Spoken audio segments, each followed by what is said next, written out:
Begin tonight with stunning breaking news as a major crisis at our southern border is unfolding, and yet you have probably heard next to nothing about it. A massive surge of illegal immigrants is underway right now, and we do mean massive. This is unprecedented. Leaked pictures show hundreds upon hundreds of children packed like sardines into detention centers. Most of them here illegally without their parents, and the Border Patrol totally overwhelmed and unable to care for them. Children sleeping on plastic tarps, lacking basic necessities. In one facility in Phoenix, they reportedly have 4 showers for nearly 300 children. After a couple of media outlets started to focus on this, the White House today held a background conference call on its response, but this crisis has been building for months. Now the feds have decided to take some of these children from the overcrowded detention centers, put them on buses, and simply drop them off on street corners in cities like Phoenix, where we got this video just last week. But the big warning tonight, we are told this problem could go from very bad to much, much worse in coming weeks. We have got Judge Napolitano on the legal issues, and filmmaker Dennis Michael Lynch has been warning about this for weeks now. He has eyewitness accounts from the border. Trace Gallagher starts us off live from our West Coast newsroom with what is driving this surge. Trace?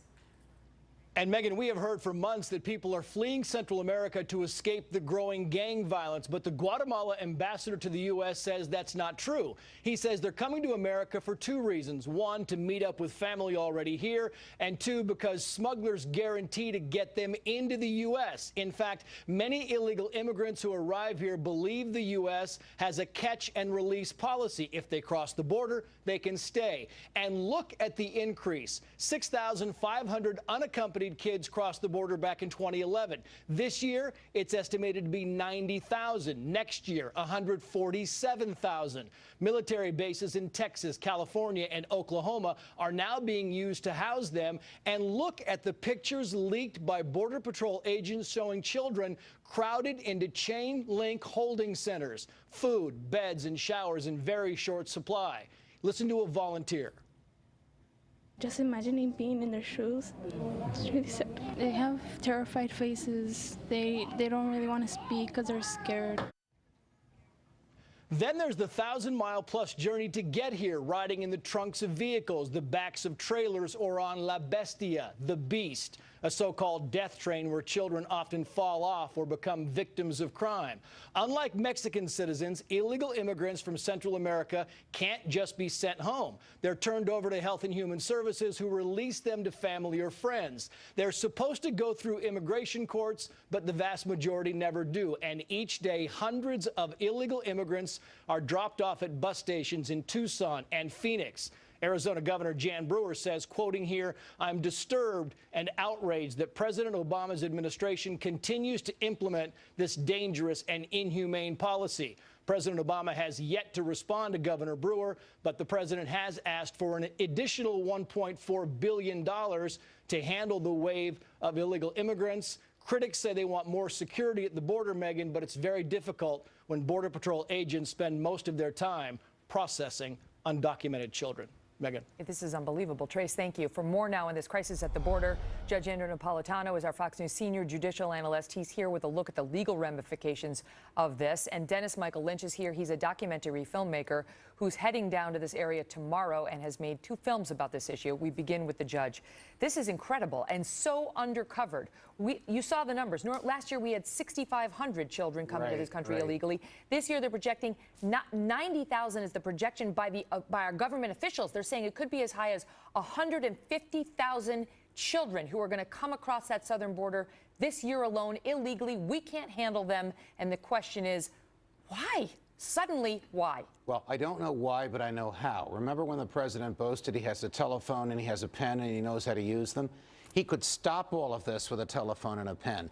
Instead, he caused the President of the United States personally and directly caused this with a telephone and a pen. How? When he said to illegal immigrants, if you do the following things, and he ticked off 13 different things, I will not let the government deport you. He made up those 13 events that they could do to avoid deportation. When he sent that signal to presently residing in the United States of America illegal immigrants, he also sent a signal to people in South and Central America.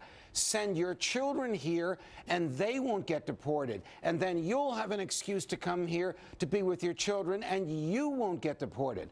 Megyn, the president has taken an oath to uphold the law.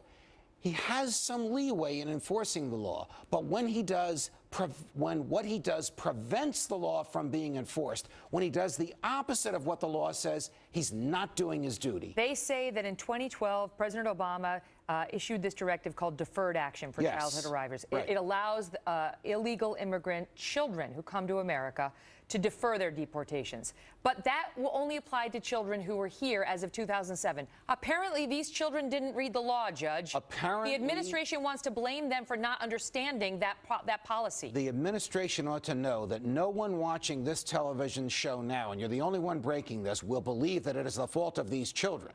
It is the fault of the federal government of the United States of America, the executive branch, which is run by President Barack Obama, for not enforcing the law. His duty is to enforce the law, and that means discouraging illegal aliens, not encouraging them. Dennis, you have been, in your defense, sounding the alarm. We just had you on a few weeks ago, and you said that the Southern Border Patrol was overwhelmed, that they weren't going to be able to, they were going to collapse, given the influx of children in particular. And now we have the pictures, which were leaked. They were leaked, and now the Border Patrol has been told, don't take your phones, no more pictures. They're trying to shut them up.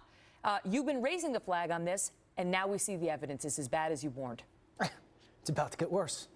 It's about to get worse. I told you that the intelligence that I was being given was saying that right now it would be worse than it was 2 weeks before. Entire villages are emptying out and coming from Central America through Mexico to the United States. They will be hitting in the next couple of weeks. What you are seeing right now is the tip of the iceberg. We are not going to be able to handle this. We can't handle it now. You're seeing children being thrown on the floor, not because we don't care, but because we just don't have a way of processing these children. Right. We're not prepared for this. Right. The Border Patrol can't handle it.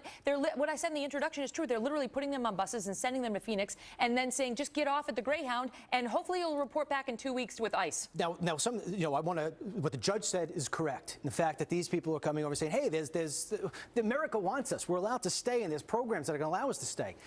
The other thing that's happening as well is when they're crossing over the border, they all have the same narrative, and that is the drug cartels were going to kill me. Well, that's what the administration is saying. They're saying that they're fleeing terrible and unprecedented crimes. Right, as if drug cartels have just sprung up out of nowhere.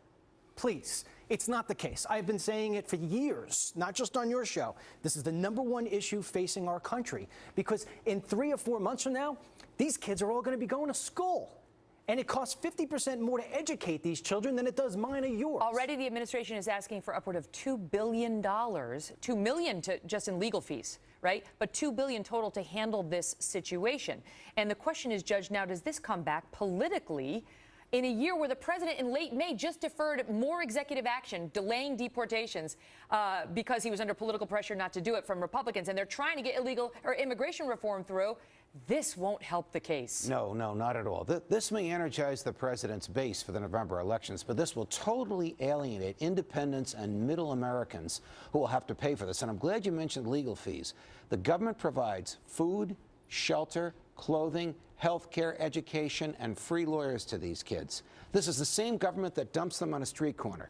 If any of us dump children on a street corner, we would be arrested for child abuse. The Judge, federal government is doing it today. You raised that point. I see these pictures of these children, and you cannot help but think of the Superdome after Katrina and how people were living in their own filth.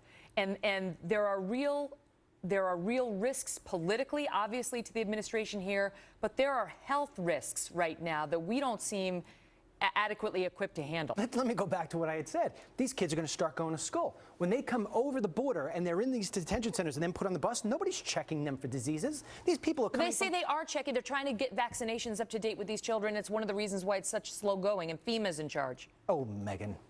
That's what they say. Megan, I'm going down there tomorrow, and I'll confirm what I'm about to tell you right now. The Border Patrol agents, the ones who I speak to, are just, they don't know what to do anymore because they want to protect America. At the same point as they see these kids laying on the ground, they are at a loss for words. Here's the thing you're not thinking of. We're talking about the pictures that you see. The Border Patrol only catches about a third of people who come across. The other 2/3 are just getting through. Don't you understand? What you're seeing is not really what's happening. It's just only the pimple. I promise you this. This is going to transform this country. He doesn't need a pen, and he doesn't need a phone. All he needs is a blind eye. And that's exactly what's taking place right now. We're going to follow up on this tomorrow night with you as well. Thank you both so much for being here. You're welcome. It's amazing how little coverage this is getting. Well, we are also tracking breaking news tonight on the decision to release those 5 Taliban leaders and growing anger at the Pentagon